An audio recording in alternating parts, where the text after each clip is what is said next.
Hello everybody, welcome back to another round of Rory Story Cubes. We're gonna do 3 more stories with 9 dice each, and we're gonna see how well we do just off the top of our head. Of course, this month as well is NaNoWriMo, like I said last week, and that means that we're making stuff up as we go along anyway this month, and that means this day included. Let's take a look what we have here. Do I have enough dice right here in this first grab? That's 4, that's 6, that's 7, 8, 9. Oh, that's all of them in one go. Nice, that'll save some time. Let's roll these and see what we get. Once again, of course, there's something on here. I don't like that. Once again, of course, once the dice have been rolled, make sure to pause the video so you can look at the dice and make your own story to post them below. Here we go. Let's see now. This is somebody fighting with somebody. Yep, they're having a competition to see who's going to win. There's somebody standing in the doorway, and this is a beehive by looks of things, and this is the rising sun. No house there though. There might be a house soon. Next 5. Up. Wheelchair, and a judge's hammer, and a cave or a tunnel, whichever you like. A bowl of rice, I think, and somebody standing on top of the mountain. There we go. Alright, so like I said, make sure to pause the video here and take a look at the dice. Make sure post your own story in the comments below, I mean. And now we're going to take a look what we're going to do with this. There's a hair here, and I don't like it. Get out of the way. Okay. Alright, let's take a look here. We have a bunch of stuff. We have a few things that could be combined. There was, as it turns out, there was an explorer, famous explorer Bob right there, and he was out there looking for something very special, though he wasn't quite sure what it was yet, but he knew he wanted to be there first, and he had a competitor. His name was Fred. Fred wanted to be the first person to find something spectacular, but he wasn't quite sure what it was either. Neither really knew what they were looking for. Anyway, they set out across the land from shore to shore to try and find the thing that they were looking for, and neither really knew what it was. Though eventually, Bob came back. He came back to the hall where the two had agreed to meet if they were to have discovered something unique and amazing, and Fred came back as well. They both arrived at the same time. They both claimed, that they had this amazing thing that both of them were looking for, this legendary artifact. And they presented it to the judge. There he is. And the judge had to look at it, and he thought it over, and after a while he wasn't quite sure what it was, but he wanted to put them to the test. They said, the judge that is, said, "Why did you take your items to the cave of many things, and then see if it'll stand the test that lays within?" And so the two adventurers said, "Okay, that sounds great. I'm pretty sure that my artifact will certainly help me through this cave even though neither of them really knew what was in there, and the object they had found didn't particularly look useful for caves." Anyway, the thing that Bob had found was his bowl of magic rice. And if you ate 1 grain, you would not go hungry for another, like, half a year. So you didn't have to eat much of this rice. It was a little bit like that lemon bread from Lord of the Rings, but then more effective. And cheaper, because rice isn't that expensive. So we have that. And Fred, over here, he had found the mystical beehive, and the bees created honey that actually was liquid gold. Which is cool, I suppose. So both of them had found something really amazing, and they wanted to see if it would get them through this cave over here. Nobody really knew what it was that was inside. But they traveled all day until it was dusk, and then they stood at the cave's entrance. They wished each other luck, because even though they didn't really want the other to win, they were still co-explorers, and they had some type of code among them.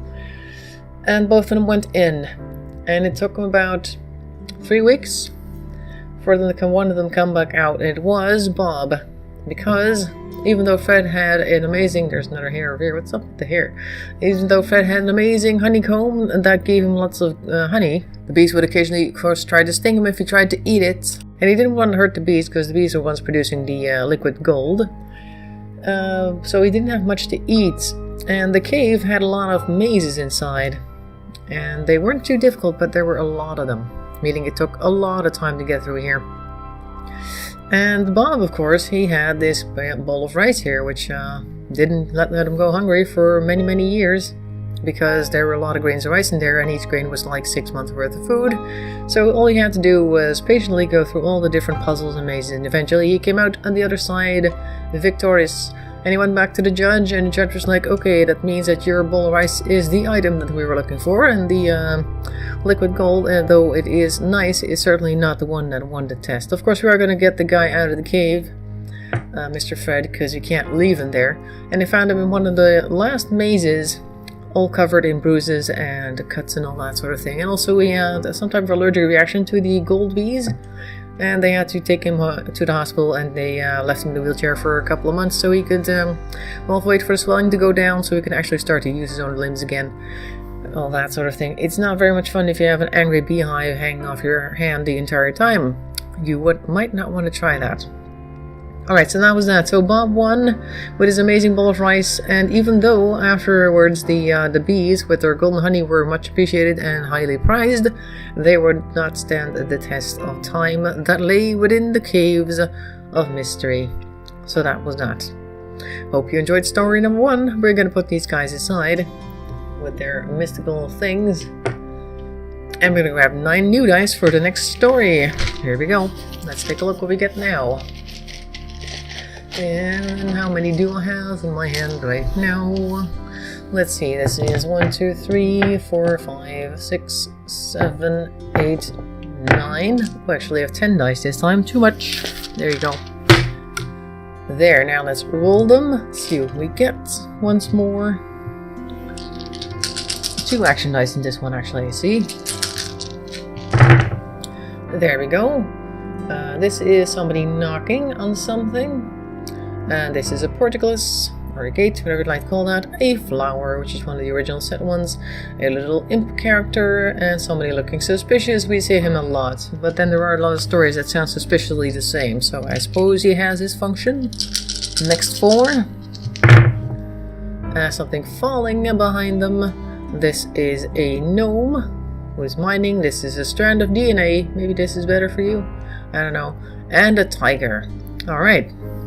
Pretty cool, and you know the drill. Make sure to pause the video here to take a look at the dice and post your story below. I'd like to read them, because I like to see what other people get up to with their imagination and all that sort of thing. Now let's see what I make of it, because I've yet to make my own story here.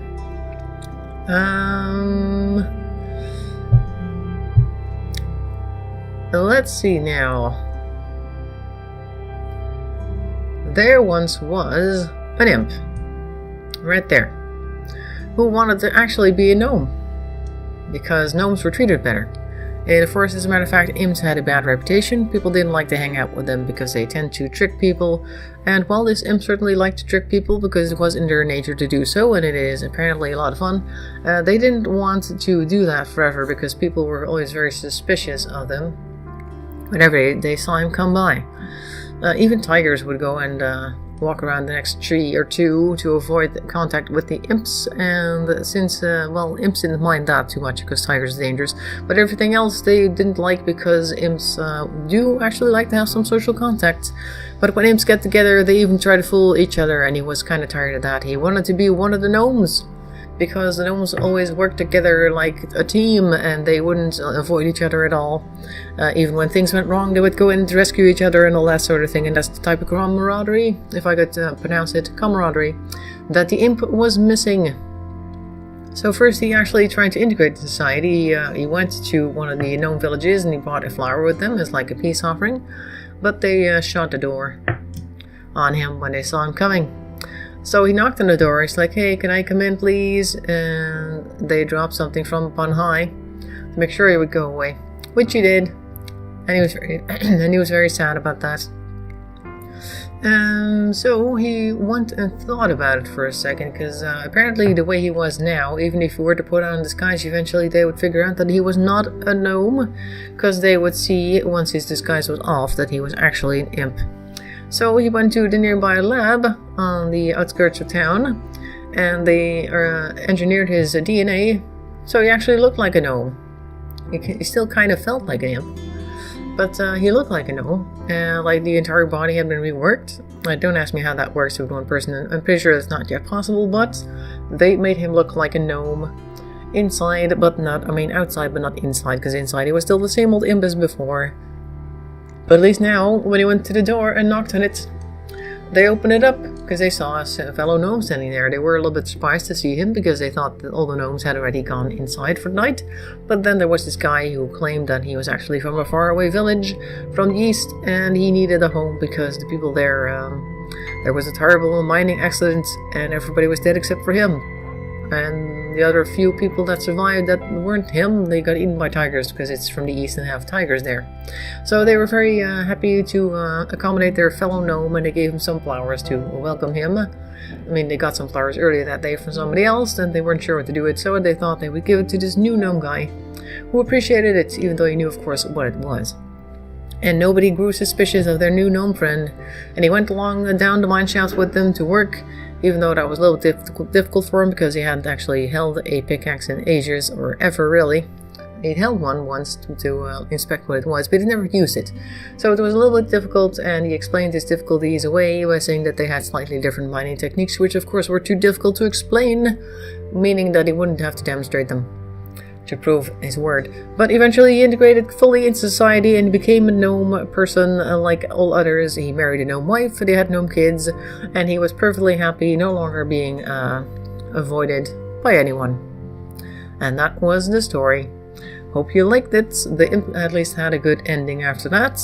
And nobody else really had any bad endings after this either. I mean, the gnomes never figured out that he was actually an imp, and if they would have figured out maybe like several years later down the line, they might have thought, well, you know, he's been with us for so long and we kind of know that he's actually a gnome on the inside and all that sort of thing. Let's let him stay. And he was able to have kids as well, so that makes it more difficult to get rid of them, I suppose, because then there's like this genetic lineage thing going on in the village. You know what, that was the last story. I'm already grabbing dice for the next one. This is 4, 5, 6, 7, 8, 9. Okay, good. And there's the man in the tube again. We always get the man in the tube at least once per episode, or once every other episode. Let's see what we get. This is the town once again. Remember this town. This is somebody who has either tasted something they really didn't like, or they got kicked somewhere. I don't know. This might be the follow-up. This is a trident. And this is Doctor Who. Right there. Now let's grab these dice and roll them. Oh, we didn't get it this time. Okay, so we do have this doctor. Somebody who does not look very happy. Somebody reading a book. And a space city. Oh, that's nice. Pause the video here. Once again, make sure to leave your story below. I'm going to see what I'm going to do. And I think I'm going to start with... a man who came from time and space, from the future as it turned out to be. He was a time traveler and he wanted to explore the different times because he had read in a brochure somewhere that there were many interesting things and wondrous things happening in the past, present and future that he should not miss, and for only $4.99 you could get a time traveling device that would bring him all over the place. And one of the places that it brought him was this ancient city with lots of towers, where he met a guy who had a trident and who claimed that he was actually the Lord of the Ocean, but he was on holiday because he couldn't stay in the water for too long. It would make his skin prune up like crazy. So he was spending some time in town and checking out the markets and checking out the local fishwives, and then after a while he would go back to the ocean. So he had a little talk with our time-traveling friend, and they learned a lot from each other. Of course, our time-traveling friend eventually went to a different time because he was tired of this place. It smelled like fish, and other than that, it wasn't too interesting. He did take a few photos, but that was it. And then he traveled to a time where there was like this war going on. People were not happy. Neither was he, as a matter of fact, because there was this war going on, which is not very much fun. I mean, it was one of those things that people say you have to have experienced, like the Waterloo battle or something. I mean, it's great on paper, but if you're actually there between the blood, the gore, the fog of war and all that sort of thing, that rhymes, by the way. Blood, gore, and fog of war. it's really not that much fun. I mean, he witnessed a bunch of people who called themselves surgeons, but they were actually just butchers, and they were trying to help, quote unquote, the soldiers survive by cutting off limbs that were obviously infected and all that sort of thing. And a lot of them died, and our time traveler didn't like that very much. It was kind of gross, actually, to see all that human suffering and insufferable things being done to humans. It was a problem, so he went and traveled to the next place. He checked out his brochure to see what else he could do, and there was this place in the future, a floating city near the orbit of Earth, actually in the orbit of Earth, otherwise it would go away. So it was in the Earth's orbit, and it was a floating city in space, and it was actually quite a lot of fun. But the people there didn't understand him because they no longer spoke the English language that he spoke from the present day. They had a language that was like a combination of all the different languages of Earth's different countries that had survived into the 22nd century after all the wars had been fought. And he wasn't quite sure what to do with it, so he used his translator to try and figure out where the nearest restaurant was so he could have a fish dinner, which he did, of course. The fish wasn't exactly what he was used to, due to all the nuking and all that sort of thing. They had a few extra heads and fins and all that sort of stuff, which was interesting. And the fish would glow in the dark, and occasionally the people would turn the lights off in the restaurant to show people the lovely displays they had put in the wall, made of fish fished like out of the ocean a couple of weeks earlier. They were still glowing. Very much so, but they made a nice little arrangement out of it, so that was very nice as well. And once he was done eating there, he went back to his brochure, and he said, you know what, there's no place like home, no place like home, no place like home, and all that sort of thing. And then he went and traveled back to his own time, where nobody missed him because it had only taken him like 5 minutes. And that was that. So a 5-minute vacation, and then he was back to work. Hope you enjoyed that story. That was a bit all over the place, literally, and all over time as well. And I hope to read your stories in the comments below. I'm going to say thank you for watching. I'll see you next week, and bye-bye for now.